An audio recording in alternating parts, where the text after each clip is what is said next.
Hello guys, welcome back to another video. Guys आज की video में गाइस मैं आपको बताने वाला हूँ एक बुक के बारे में गाइस, जो मैं पढ़ रहा हूँ अभी रिसेंटली। गाइस पिछली वीडियो में गाइस मैंने आपको how to win friends and influence people के बुक रिव्यू के बारे में बताया था, कैसी मुझे वाली बुक लगी, और मैंने आपको रिकमेंडेशन दी थी कि आपको वाली बुक पढ़नी चाहिए नहीं।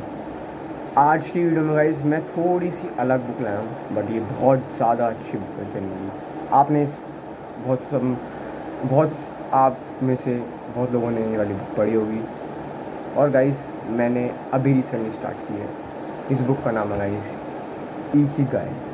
गाइस आपने वाली बुक पढ़ी होगी, बट जिन लोगों ने वाली बुक नहीं पढ़ी, मैं गाइस उन लोगों को बताने वाला हूँ कि ये बुक में बेसिकली है क्या, क्योंकि बेसिक ओवरव्यू देने वाला हूँ और एट द एंड रिकमेंडेशन देने वाला हूँ कि ये बुक आउट ऑफ 10 मैं इस बुक की रेटिंग देने वाला हूँ अभी तक जो मैंने जितना पढ़ा है। तो गाइस मैंने अभी तक इस बुक में गाइस मैं दिखाया था गाइस, इस बुक में बेसिकली गाइस आपके 9 चैप्टर्स हैं। अगर आपको दिख नहीं रहा होगा गाइस, आपको 9 चैप्टर्स हैं। और गाइस मैंने इस बुक में करीब 3rd चैप्टर में सोचूँगा। और गाइस ये वाली बुक बेसिक बुक, इसका मैं अगर आपको बेसिक मतलब बताऊँ इस बुक का, इकिगाई। ये गाइस ये बुक है जो कि जापान में एक सिटी है ओकिनावा। तो ये बुक एक मतलब बेसिकली जो इस बुक के ऑथर है ना, बहुत सारे ऑथर हैं, उन सब मिल के उन्होंने ये वाली बुक लिखी है, by seeing the people living in Okinawa in Japan. तो गाइस बेसिक पर्पस क्या है इस बुक का, कि आप लंबा जिए और खुशहाल ज़िंदगी जिए।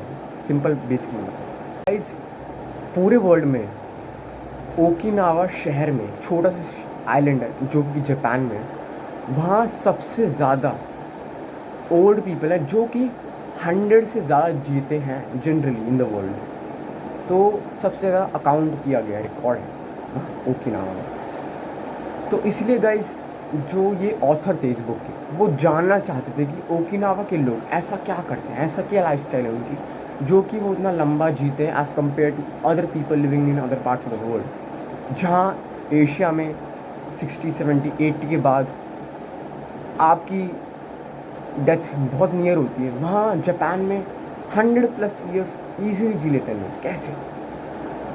ये क्वेश्चन माइंड में रखते हुए ऑथर ने ये बुक लिखी है।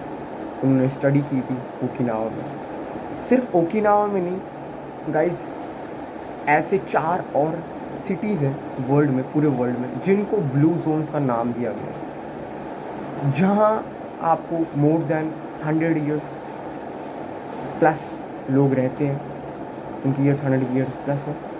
तो इसलिए गाइस ऑथर ये बहुत क्यूरियस था कि भाई वो ऐसा क्या करते हैं। तो गाइस फर्स्ट चैप्टर में गाइस हमें दिखता है, पहले चैप्टर में स्टार्टिंग में इकिगाई। गाइस इकिगाई एक जापानीज़ वर्ड है मेरे हिसाब से, जिसका मतलब गाइस इसमें तो लिखा नहीं प्रॉपर्ली, बट इसका मतलब लिखा हुआ है कि शॉर्ट में लिखा हुआ है कि भाई इकिगाई हर एक बंदे के पास होता है, आपके पास होता है, मेरे पास। इकिगाई सिंपल मतलब होता है पर्पस। हर एक इंसान की लाइफ में एक पर्पस होता है जो उसे ड्राइव करता है कल सुबह उठने के लिए। गाइस आप पे भी एक पर्पस है। जो लोग बोलते हैं कि भाई मेरी लाइफ बोरिंग है, कोई पर्पस नहीं है, बस I just want to die, भाई आपने बस अपना पर्पस डिस्कवर नहीं किया। Every person in this world has a purpose. मेरे पास ही पर्पस है। हर एक बंदे को अपना पर्पस डिस्कवर करना पड़ता है, फिर उसे मोटिवेशन मिलती है। Purpose finding why is the biggest driver, biggest motivator. तो गाइस यही बोलता है कि भाई सबके पास इकिगाई होती है, और इकिगाई ढूंढना बहुत मुश्किल नहीं है, बहुत सिंपल है। बस उसके 4 एलिमेंट होते हैं। पहला एलिमेंट होता है गाइस कि आप कौन सी चीज़ को प्यार करते हैं, what you love to do. Second thing, what you are good at. Third cheese, what you can be paid for. And fourth cheese, what the world needs. In simple guys, जो चीज़ आपको पसंद है, जिस चीज़ के लिए आपको पैसे मिल सकते हैं, जो चीज़ दुनिया को ज़रूरत है, और चौथी चीज़ जो चीज़ आप ऑलरेडी गुड एट हो। इन चारों चीज़ें कॉम्बिनेशन गाइस आपको वो पर्पस हेल्प करने में, फाइंड करने में हेल्प करता है। बहुत ईजी है। आप गाइस, मैं ये नहीं बोल रहा कि आप एक दिन में फाइंड कर लो अपना purpose. Definitely it is going to be take time, but it will take time, you have to find it. क्योंकि अगर आपको अपनी ज़िंदगी अच्छी बनानी है, लंबी बनानी है, you have to find it. Guys, अब आप बोलोगे क्यों पर्पस फाइंड करना चाहिए, ज़रूरत क्यों? क्यों गाइस, एक स्टडी हुई थी, इस बुक में लिखा हुआ एक स्टडी हुई थी कि जिन लोगों के पास पर्पस होता है वो लोग एक्साइटेड होते हैं, क्यूरियस होते हैं नेक्स्ट मॉर्निंग उठने के लिए। सिंस वो नेक्स्ट मॉर्निंग उठने के क्यूरियस होते हैं, एक्साइटेड होते हैं, एंथुजियास्टिक होते हैं, तो वो लंबा जीते, क्योंकि उनमें विल होती है जीने की।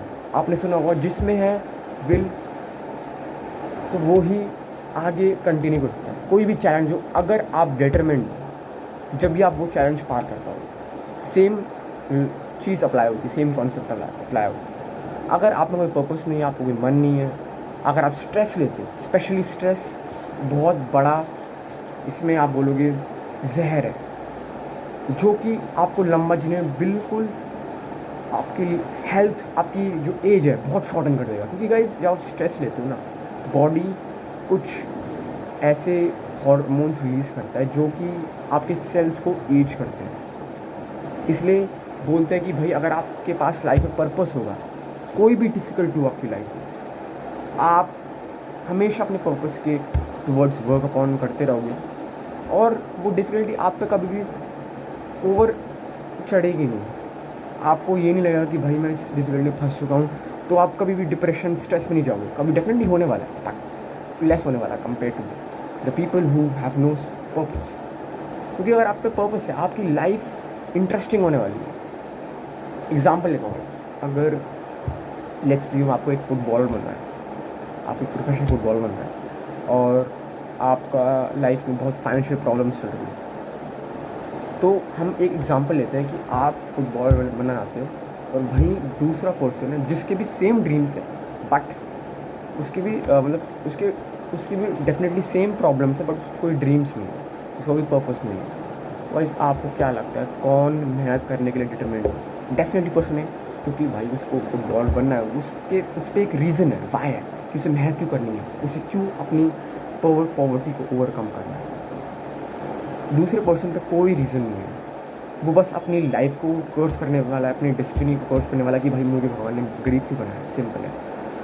पहला पर्सन मेहनत करने वाला है, अपने आप की फाइनेंशियल कंडीशन इम्प्रूव करने वाला है, क्योंकि इस पे रीज़न है, वो अपने ड्रीम्स भी फॉलो करना चाहता है। गाइस, ऑथर हमें इस बुक में ये बताता है कि भाई 2 स्टेज होते हैं, जहाँ आप ऑलरेडी हो, पहला स्टेज। दूसरा स्टेज जहाँ आप जाना चाहते हो। अगर जितना गैप उन दोनों में हो, उतना बेटर है, उतना आप अगले दिन के लिए मोटिवेटेड होगे, आप स्ट्राइव करोगे, क्योंकि आपको पता है भाई आपको एक लंबी डेस्टिनेशन में पहुंचना है, आपका एक बड़ा मंजिल है, तो आप डेफिनेटली हार्ड वर्क करने वाले उसके लिए। अगर जहाँ आप ऑलरेडी हो और जहाँ पहुँचना चाहते हो वो बहुत कम डिस्टेंस है, और ऑलरेडी, या मान लो कि आप दोनों मर्ज कर रहे हैं, तो गाइज़ आप पे कोई मोटिवेशन नहीं होगा। सिंपल मैं बताऊँ तो भाई, अगर मेरा गोल है कि भाई मुझे अच्छे मार्क्स आने, और मैं अच्छे मार्क्स ऑलरेडी ला रहा हूँ, तो मेरे को कोई मोटिवेशन नहीं होने वाली भाई हार्ड वर्क करने की। बट वहीं अगर मैं अच्छे मार्क्स ला रहा हूँ और मेरा गोल, अब मैं गोल शिफ्ट कर दूँ, अपना वो गैप को बड़ा कर दूँ कि भाई अब मुझे एटलीस्ट 1 और 2 सब्जेक्ट से फुल लाने, तो भाई अब मेरा गोल बड़ा हो चुका है, मेरा जहाँ मैं हूँ और जहाँ मेरा गोल है उसमें अब डिस्टेंस हो चुका है, और जहाँ मुझे पहुँचना है उसके लिए मुझे मेहनत करनी पड़ेगी, तो अब मुझे मोटिवेशन आने वाली। सिंपल बताऊँ, ये गाइस ये बुक में है।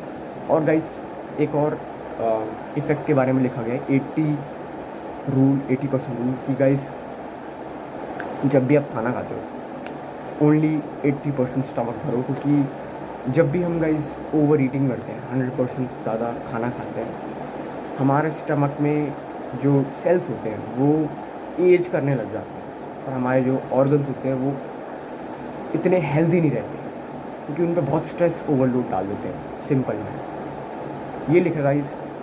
और गाइज और इस बुक में लिखा है कि गाइज कि भाई आपको कोई स्ट्रेस नहीं लेना चाहिए, आपको हमेशा खुश रहना चाहिए, इन्जॉय करते रहना चाहिए लाइफ को, लाइट हार्टेड मूड में इन्जॉय करना चाहिए लाइफ। तो गाइज इस बुक को गाइज मैं अगर जितना मैंने पढ़ा है अभी तक, इस बुक को मैं 9 रेटिंग देने वाला हूँ। Reason for that is because guys मुझे बहुत अच्छी बुक लगी, और मैं भी एक जो मैंने मार्क्स काटा है, मैंने इसलिए काटा क्योंकि भाई अभी पूरी बुक पढ़ी है, मुझे पूरी बुक पढ़नी है। मैं डिस्कवर करना चाहता हूँ कि और क्या लिखा है, क्या और क्या अच्छी अच्छी बातें हैं जो मैं आपके साथ शेयर कर सकता हूँ। और गाइस मैं आपको खुद रिकमेंड करने वाला हूँ कि ये वाली बुक आप पढ़ो और खुद इस बुक को समझो, खुद इन डिटेल में पढ़ो। That's it for this video. Hope you enjoyed this video. Bye bye.